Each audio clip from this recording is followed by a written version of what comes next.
কি রান্না করব বাসায় থাকলে কিন্তু রান্না করে ফেলতে পারবেন। হ্যালো, আসসালামু আলাইকুম এভরিওয়ান। ডাল নিয়েছি, এটা মুগ ডাল। দেখতেই পাচ্ছেন আমি ডালটাকে হালকা করে ভেজে নিয়ে তুলে রাখবো। আর সাথেই আছে চিকেন। তো বুঝতেই পারছেন আজকে রান্না করছে মুগ ডাল দিয়ে চিকেন। এটা খেতে কিন্তু অসাধারণ লাগে।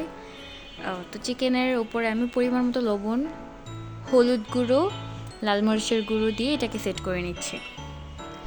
এরপর একটা প্যানে আমি সয়াবিন তেল গরম করে একটা একটা করে চিকেন পিস আমি ভেজে নিব। চিকেনটা হালকা করে ভেজে নেওয়ার কারণ হচ্ছে যাতে রান্না করার সময় চিকেনটা খুলে না আসে।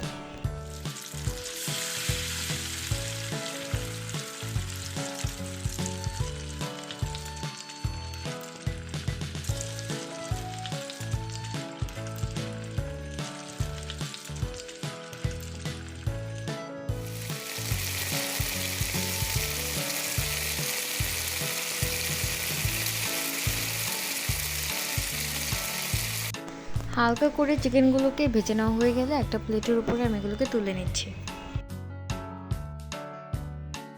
তো চিকেন ভাজা শেষ, এখন আবার যাব আলু ভাজতে।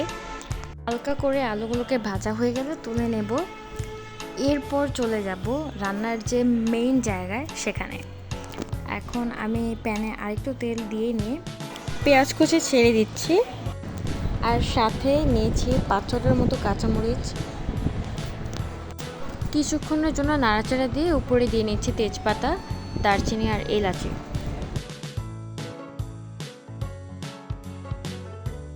এই পর্যায়ে এসে এর মধ্যে দিয়ে দিচ্ছি আদা বাটা আর রসুন বাটা, এবং এটাকে আমি প্রায় 10 মিনিটের মতো ভালোভাবে কষিয়ে নেব।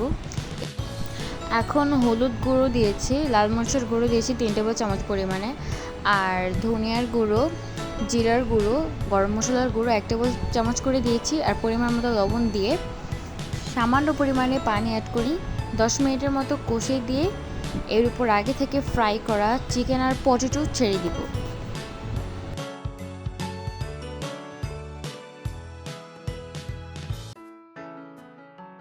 এখন যে ডালটা দেখতে পাচ্ছেন, আমি যে ডালটা আগে থেকে হালকা করে ভেজে রেখেছিলাম সেই ডালটাই, এটাকে আমি 15 মিনিটের মতন পানিতে ভিজে রেখেছিলাম নরম হওয়ার জন্য। এখন এইটা পুরোটাকেই ধরে আমি এখানে দিয়ে দিব।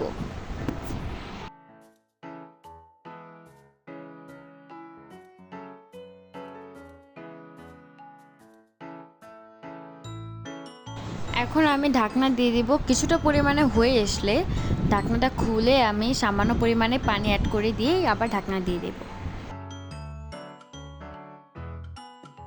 ঢাকনা দিয়ে দেওয়ার পর বলক আসা পর্যন্ত ওয়েট করছি। বলক এসে পড়লেই ঢাকনাটা খুলে 4-5টার মতন আস্ত কাঁচামরিচ উপরে দিয়ে লাস্টে একটু জিরার গুঁড়ো ছিটিয়ে আমি নামিয়ে ফেলব। এই তো আমাদের সার্ভ করা হয়ে গেছে। এটাই হচ্ছে আমাদের মুগ ডালের চিকেন, বা মুগ ডাল দিয়ে হচ্ছে চিকেন তৈরি করেছি। ভালো লাগলে অবশ্যই আমাদের চ্যানেল সাবস্ক্রাইব আর ফেসবুক পেজে লাইক দিয়ে পাশে থাকবেন। ধন্যবাদ সবাইকে।